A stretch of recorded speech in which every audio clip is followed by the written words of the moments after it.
അധ്യായം 50. അപ്പോൾ യോസേഫ് തൻ്റെ അപ്പൻ്റെ മുഖത്ത് വീണ് കരഞ്ഞ് അവനെ ചുംബിച്ചു. പിന്നെ തൻ്റെ അപ്പന് സുഗന്ധവർഗ്ഗം ഇടുവാൻ യോസേഫ് തൻ്റെ ദാസന്മാരായ വൈദ്യന്മാരോട് കൽപ്പിച്ചു. വൈദ്യന്മാർ ഇസ്രായേലിന് സുഗന്ധവർഗ്ഗം ഇട്ടു. അങ്ങനെ 40 ദിവസം കഴിഞ്ഞു.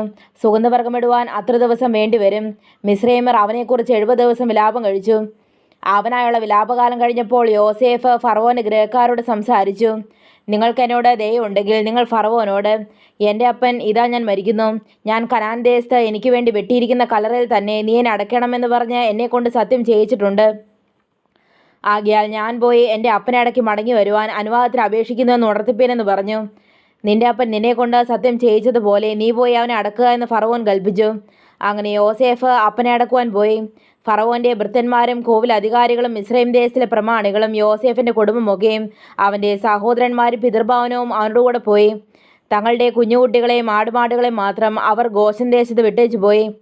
രഥങ്ങളും കുതിരയാളുകളും അവനോടുകൂടെ പോയി. അത് എത്രയും വലിയ കൂട്ടമായിരുന്നു. അവർ യോർദാനക്കരെയുള്ള ഗോരേനാദാദിലെത്തിയപ്പോൾ അവിടെ വെച്ച് എത്രയും ഗൗരവമായ പ്രലാപം കഴിച്ചു.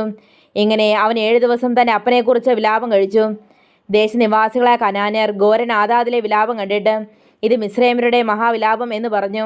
അതുകൊണ്ട് ആ സ്ഥലത്തിന് ആബേൽ മിസ്രൈം എന്ന പേരായി. അത് യോർദാനക്കരയാകുന്നു. അവൻ കൽപ്പിച്ചിരുന്നതുപോലെ പുത്രന്മാർ അവന് ചെയ്തു. അവൻ്റെ പുത്രന്മാർ അവനെ കനാൻ ദേശത്തേക്ക് കൊണ്ടുപോയി. മമ്രയ്ക്ക് സമീപം അബ്രാം ഹിത്തനായ എഫ്രോനോട് നിലത്തോടുകൂടെ ശ്മശാനഭൂമിയായി ജന്മം വാങ്ങിയ മക്പേല നിലത്തിലെ ഗുഹയിൽ അവനെ അടക്കം ചെയ്തു.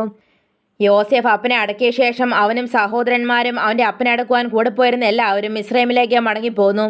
അപ്പൻ മരിച്ചുപോയെന്ന് യോസേഫിൻ്റെ സഹോദരന്മാർ കണ്ടിട്ട്, പക്ഷേ യോസേഫ് നമ്മെ ദേഷിച്ചു, നാം അവനോട് ചെയ്ത സകല ദോഷത്തിനും നമ്മോട് പ്രതികാരം ചെയ്യുമെന്ന് പറഞ്ഞു. അവർ യോസേഫിൻ്റെ അടുക്കൽ ആളയച്ചു. അപ്പൻ മരിക്കും മുമ്പേ നിന്റെ സഹോദരന്മാർ നിന്നോട് ദോഷം ചെയ്തു, അവർ ചെയ്ത അതിക്രമവും പാപവും നീ ക്ഷമിക്കണമെന്ന് യോസേഫിനോട് പറവീനെന്ന് കൽപ്പിച്ചിരിക്കുന്നു.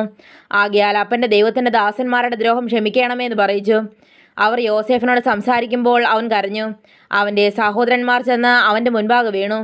ഇതാ ഞങ്ങൾ നിനക്ക് അടിമകളെന്ന് പറഞ്ഞു. യോസേഫ് അവരോട്, നിങ്ങൾ ഭയപ്പെടേണ്ട, ഞാൻ ദൈവത്തിൻ്റെ സ്ഥാനത്തിരിക്കുന്നുവോ? നിങ്ങൾ എൻ്റെ നേരെ ദോഷം വിചാരിച്ചു. ദൈവമോ ഇന്നുള്ളതുപോലെ ബഹുജനത്തിന് ജീവരക്ഷ വരുത്തേണ്ടതിന് അതിന് ഗുണമാക്കി തീർത്തു.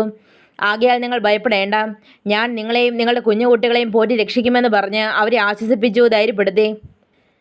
യോസേഫും അവൻ്റെ പിതൃഭവനവും ഇസ്രയേമിൽ പാർത്തു. യോസേഫ് 110 സംവത്സരം ജീവിച്ചിരുന്നു. എഫ്രൈമിൻ്റെ 3-ാം തലമുറയിൽ മക്കളെയും കണ്ടു. മനീഷയുടെ മകനായ മാഗീറിൻ്റെ മക്കളും യോസേഫിൻ്റെ മടിയിൽ വളർന്നു.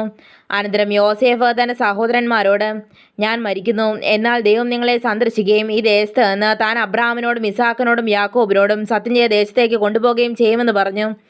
ദൈവം നിങ്ങളെ സന്ദർശിക്കുമ്പോൾ നിങ്ങൾ എൻ്റെ അസ്ഥികൾ എവിടെ നിന്ന് കൊണ്ടുപോകണമെന്ന് പറഞ്ഞ് യോസേഫ് ഇസ്രായേൽ മക്കളെ കൊണ്ട് സത്യം ചെയ്യിച്ചു. യോസേഫ് 110 വയസ്സുള്ളവനായി മരിച്ചു. അവർ അവന് സുഗന്ധവർഗ്ഗം ഇട്ട് അവനെ മിസ്രൈമിൽ ഒരു ശവപ്പെട്ടിയിൽ വെച്ചു.